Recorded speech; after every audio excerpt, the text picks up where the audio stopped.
Libro Vivamos centrados en la cruz. Capítulo 1. El clímax y la clave. ¿Por qué la cruz debe definir nuestras vidas? El Evangelio no podrá predicarse ni oírse lo suficiente porque no puede comprenderse lo suficiente. Además, nuestra mayor tarea consiste en mantenerles fieles a este artículo y legarles este tesoro cuando nos toque morir. Martín Lutero. Imagínese al lado de Timoteo en el momento en que recibe una carta del apóstol Pablo. Una carta que será la última. Observe que las manos de Timoteo tiemblan un poco cuando rompe el sello y abre el pergamino para poder leer. Casi acuna la carta en sus manos como si con tal suavidad pudiera acompañar a su autor, ahora encadenado en un helado calabozo de Roma. Son palabras escritas a las que Timoteo sabe que regresará con frecuencia a fin de obedecer con sumo cuidado la orientación del apóstol, pero que por el momento lee muy rápido con un hambre especial por tener noticias personales de su padre en la fe. Una afirmación final. Cerca del final de la carta, Timoteo lee más lento. Puede casi oír la alentadora voz de Pablo. Tú, por el contrario, sé prudente en todas las circunstancias. Soporta los sufrimientos. Dedícate a la evangelización. Cumple los deberes de tu ministerio. Y luego sus ojos pasan a la línea siguiente. Yo por mi parte ya estoy a punto de ser ofrecido como un sacrificio y el tiempo de mi partida ha llegado. Durante años Timoteo ha apartado la idea de perder a Pablo, este hombre que ha sido como un padre, este amigo y mentor que guió e instruyó al joven líder. ¿Cómo podría Timoteo seguir ministrando sin las palabras de aliento de Pablo, sin su confianza y sin sus oraciones? Timoteo interrumpe la lectura de la carta para enjugarse las lágrimas. ¿Cómo puede sumirse en la pena cuando su viejo amigo es tan valiente al enfrentarse a la muerte? He peleado la buena batalla, he terminado la carrera. Me he mantenido en la fe, escribe Pablo. Después de mirar fijo la carta durante unos momentos, Timoteo se sienta para volver a leerla desde el principio, despacio y con detenimiento. Sus ojos escudriñan cada palabra, cada frase. Con la vida de Pablo llegando a su fin, ¿qué entendimiento especial le ha dado Dios para que legara? El corazón de Timoteo palpita cuando la verdad se presenta como penetrante claridad. No hay un nuevo secreto revelado.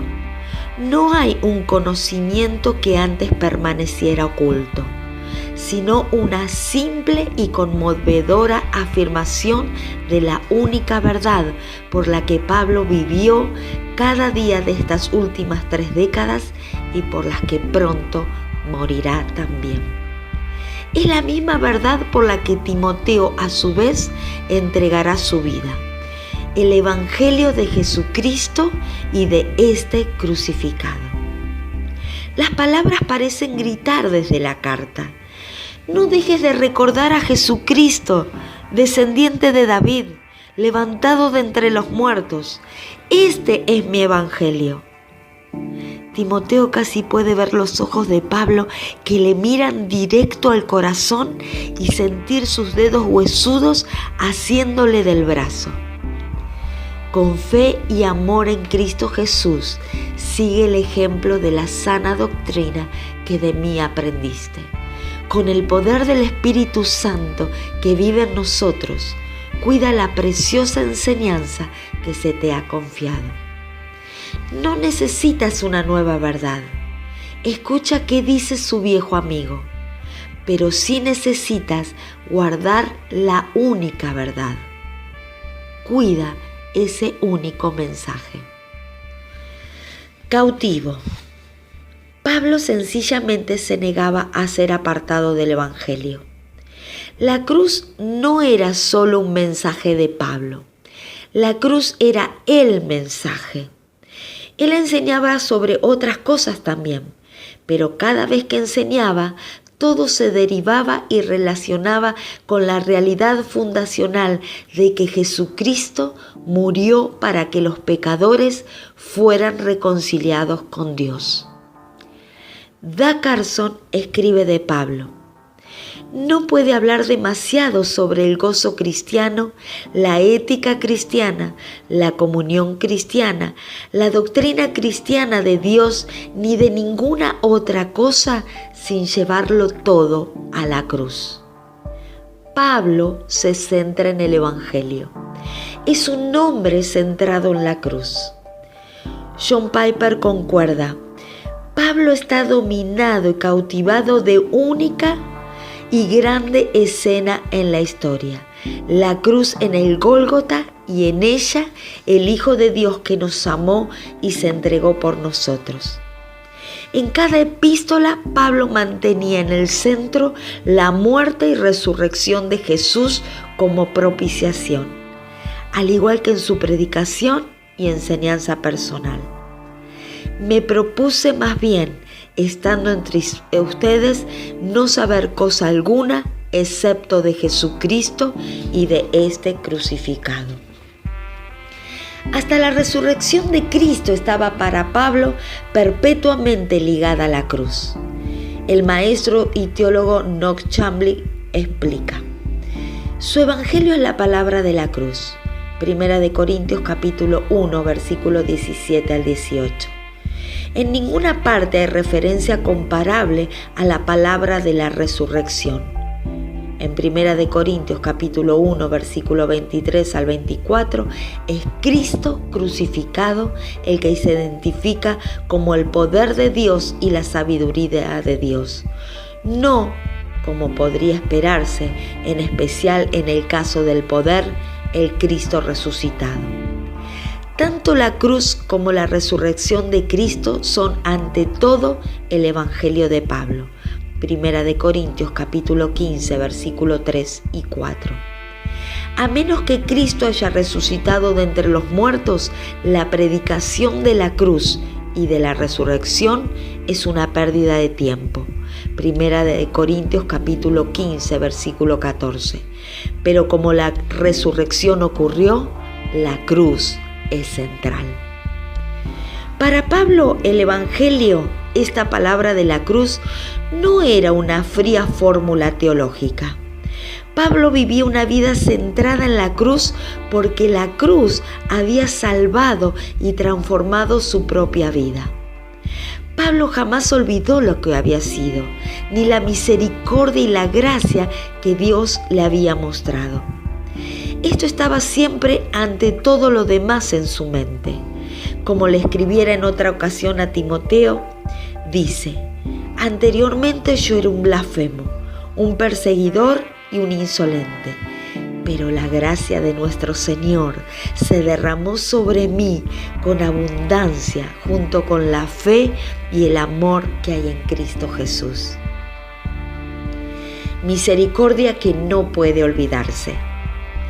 Puedo identificarme con la maravilla y el asombro de Pablo ante la misericordia y la gracia recibida. He vivido en la misma parte de Maryland desde que era pequeño, así que no pasa un mes siquiera sin que recuerde quién fui una vez. Antes que Dios me salvara de su justa ira en 1972, yo también era un blasfemo. Vivía para mí mismo y mi propio placer. Vivía en rebelión contra Dios y me burlaba de aquellos que le seguían.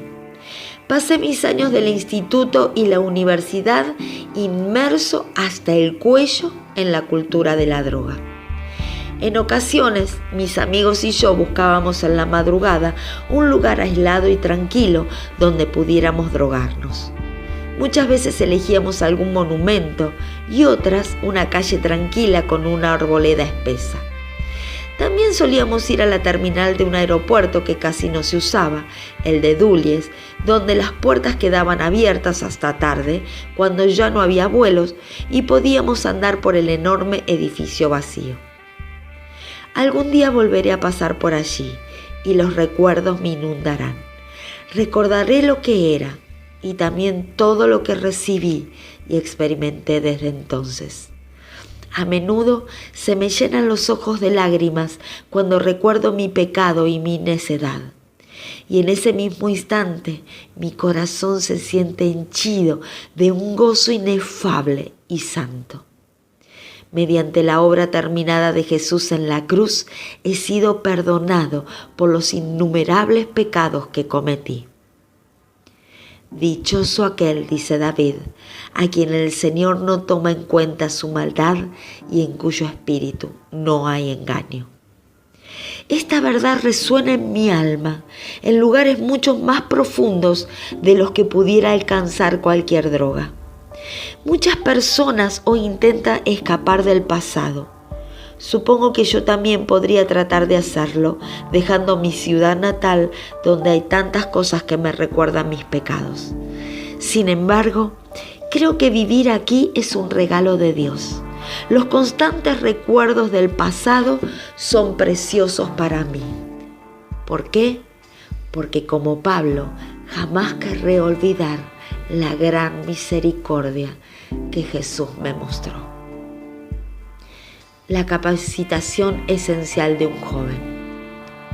Si usted es cristiano, no necesita vivir toda la vida en el mismo lugar para recordar quién era antes. Y no necesita tener un historial de drogadicción ni una conversión dramática para que la cruz le sea preciosa. No importa cuáles sean las diferencias que hay en las historias de cada uno.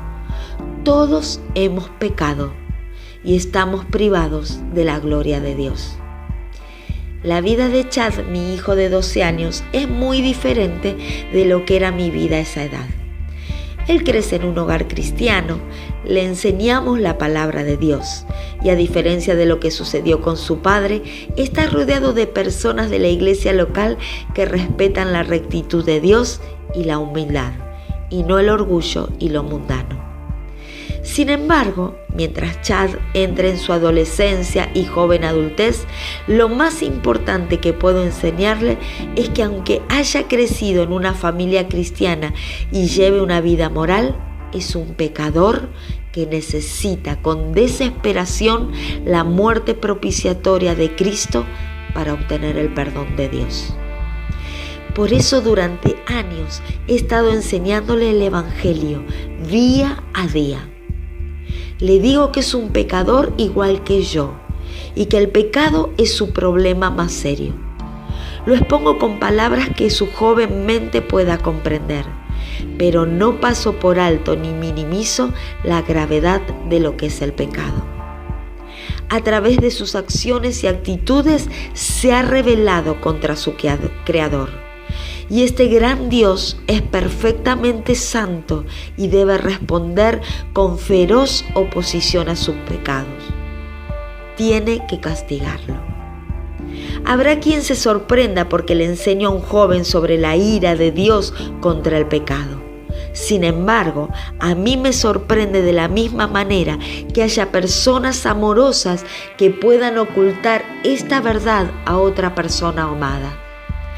Porque solo cuando entendemos la ira de Dios contra el pecado, podemos ver cuánto necesitamos ser salvos de esta. Solo cuando oímos la mala noticia de que merecemos el juicio, podemos apreciar la buena noticia de que Dios, por medio de su Hijo, nos ha brindado la salvación y el perdón total y continuo de nuestros pecados. Solo aquellos que son conscientes de la ira de Dios pueden maravillarse ante la gracia maravillosa de Dios. Esto es lo que presento ante mi hijo adolescente como la esperanza para su vida. Que Jesús, el perfecto y justo Hijo de Dios, murió por él, por sus pecados. Jesús soportó el castigo. Jesús cargó toda la ira de Dios allí en la cruz para que así personas como Chad y su papá pecador pudieran ser perdonadas por completo. Espero enseñarles muchas otras cosas a mi hijo también, pero el Evangelio es lo que viene ante todo, lo esencial que tiene que conocer él, al igual que todos nosotros. El clímax y la clave. La cruz es el clima de la línea de la historia de la Biblia y el verdadero clímax de la línea de la historia de la vida de cada uno de nosotros. La verdad del Evangelio ha de saturar nuestras vidas, así como satura los escritos de Pablo y las Escrituras en su totalidad. El mensaje que Pablo tenía para Timoteo es el mismo mensaje que Dios tiene para usted. Necesitamos redescubrir la verdad. La clave al gozo, el crecimiento y la pasión no está escondida. Está justo delante de nuestros ojos. Es el Evangelio.